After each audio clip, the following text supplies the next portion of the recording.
नमस्कार प्यारे साथियों, आज की इस वीडियो में हम बात करने वाले हैं सीटेट में पेडागोजी से पूछे जाने वाले वे टॉपिक्स जो कि हर बार आपके एग्जाम में जहां से क्वेश्चन बनते हैं।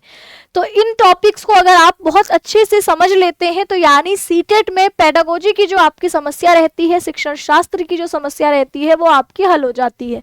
तो सीटेट की लैंग्वेज पेडागोजी में यानी भाषा शिक्षण शास्त्र में जहां से सवाल बनते हैं तो वो टॉपिक है लैंग्वेज एक्विजिशन जिसको आप कहते हो भाषा अर्जन। तो भाषा अर्जन टॉपिक में आपका भाषा अर्जन क्या है और भाषा अधिगम क्या है। जैसे भाषा अर्जन मतलब जहां आप नेचुरल तरीके से, प्राकृतिक तरीके से किसी भाषा को सीखते हो। जैसे आपकी मातृभाषा, आपने कोई व्याकरण के नियम नहीं पढ़े, किसी ने आपको सिखाई नहीं, आप अपने आसपास के वातावरण से सीख गए, इसी को भाषा अर्जन कहते हैं।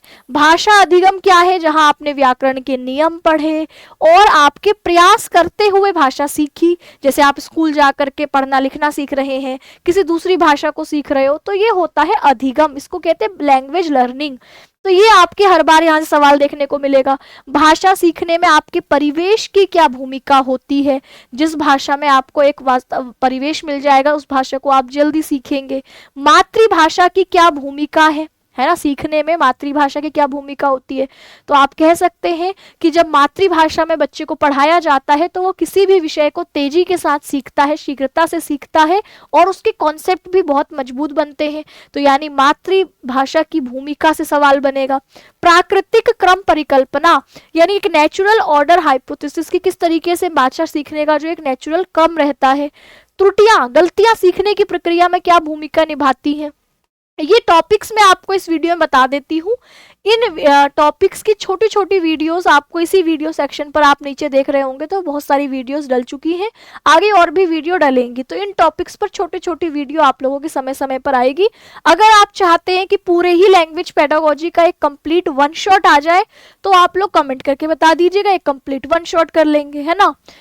भाषा शिक्षण के उद्देश्य, तो भाषा सिखाने के क्या उद्देश्य है कि हम बच्चे को चार भाषा कौशल हैं, सुनना, बोलना, पढ़ना, लिखना। इन चारों ही कौशल में लिसनिंग, स्पीकिंग, रीडिंग और राइटिंग, इन चारों ही कौशलों में बच्चे को एक्सपर्ट कर दें, है ना, निपुणता ले आए, बच्चे में संप्रेषणात्मक दक्षता आ जाए।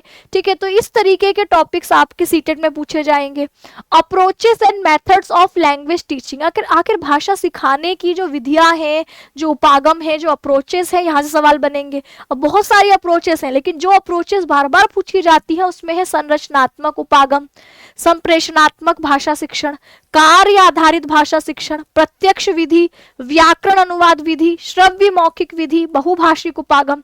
एप्लीकेशन पर मैंने देखो ये सारे ही उपागम आप लोगों को पढ़ा दिए हैं, तो ये बहुत इंपॉर्टेंट है, यहाँ से हर बार सवाल बनेगा। चारों भाषा कौशलों को किस क्रम से आपके पढ़ना चाहिए, इनकी विधियां क्या है, किस कौशल का क्या महत्व है ना। तो ये सारी चीजें आपकी यहाँ से पूछी जाती हैं।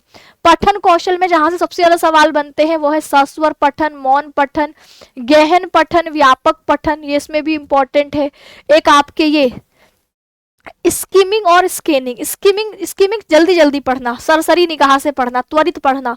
स्कैनिंग जहां पर विशिष्ट जानकारी के लिए आप पढ़ रहे हैं, ये टॉपिक आपके सवाल पूछते हैं। दृष्टि शब्द क्या है, जिनको देखते ही चुटकियों में आप अपने आप समझ जाते हैं, आपको कुछ दिमाग में कुछ और सोचने की या कहीं और व्याकरण के नियम याद करने की जरूरत नहीं होती, जहां देखते ही दिमाग में ऑटोमेटिक अर्थ बैठा हुआ है वो शब्द।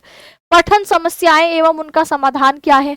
लेखन कौशल में जैसे आपसे निर्देशित लेखन, स्वतंत्र लेखन, सृजनात्मक लेखन, प्रोसेस ऑफ राइटिंग या प्रोसेस राइटिंग, लेखन की प्रक्रिया, लेखन संबंधित समस्याएं, यहाँ से सवाल आता है।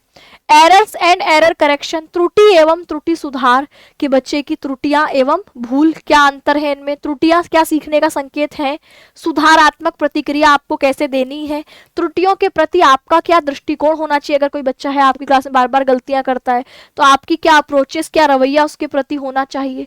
असेसमेंट एंड इवेल्युएशन जो टॉपिक है, यहाँ पर रचनात्मक मूल्यांकन, योगात्मक मूल्यांकन, निदानात्मक मूल्यांकन, ऐसे टॉपिक है जहाँ से हर बार सवाल आना है। सतत एवं व्यापक मूल्यांकन, यहाँ से सवाल बनता है।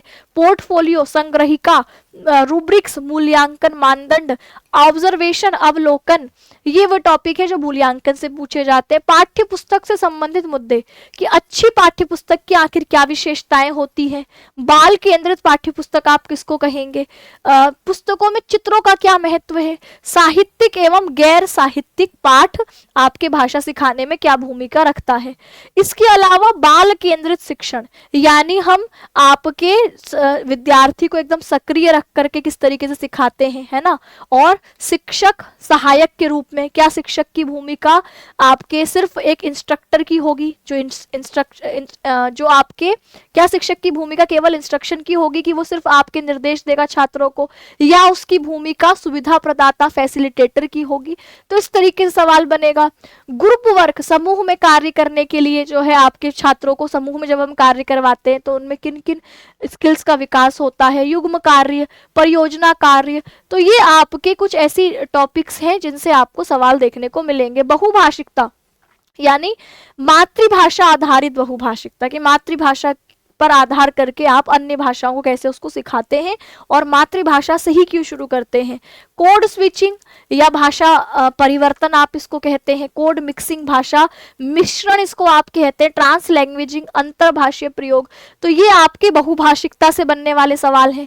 Role of teacher in language, भाषा सिखाने में शिक्षक की क्या भूमिका है, सहायक के तौर पर, प्रेरक के तौर पर, मार्गदर्शक के तौर पर, एक सकारात्मक प्रोत्साहन देने वाले के तौर पर शिक्षक की भूमिका होती है। तो ये कुछ ऐसे टॉपिक हैं जिनसे हर बार आपको सीटेट में सवाल देखने को मिलेंगे। आप जो 3 बजे का 3 PM पर जो मैं आप लोगों को प्रैक्टिस सेट संस्कृत का करा रही हूँ, उसमें आपने देखा होगा कि यही टॉपिक्स बार बार घूम फिर के आते हैं। तो आप 3 PM का प्रैक्टिस सेट रेगुलर देखिए, आपके पेडागोजी के क्वेश्चंस जो अभी बहुत ज़्यादा गलत हो रहे हैं वो कम गलत होने लगेंगे।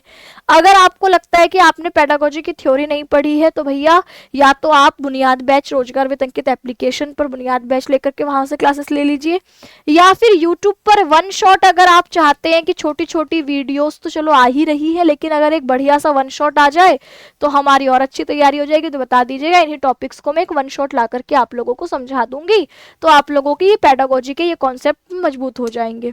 इसके अलावा आप लोगों की अनुवाद सीरीज भी आएगी। संस्कृत में जिनको गद्यांश समझने में समस्या है तो संस्कृत के लिए अनुवाद, संस्कृत से हिंदी नहीं समझ पाते तो अनुवाद सीरीज आएगी, जिसमें आप मात्र 6 से 7 क्लासेस में जो है वो संस्कृत को समझने लग जाएंगे। 5 जनवरी से हम इसको शुरू करेंगे और एक हफ्ते में, यानी अगर ये मंडे से शुरू होगी तो सैटरडे तक आप लोगों का जो है पूरा ये अनुवाद वाला सेक्शन खत्म हो जाएगा। तो आपकी गद्यांश पद्यांश की समस्या हल हो जाएगी।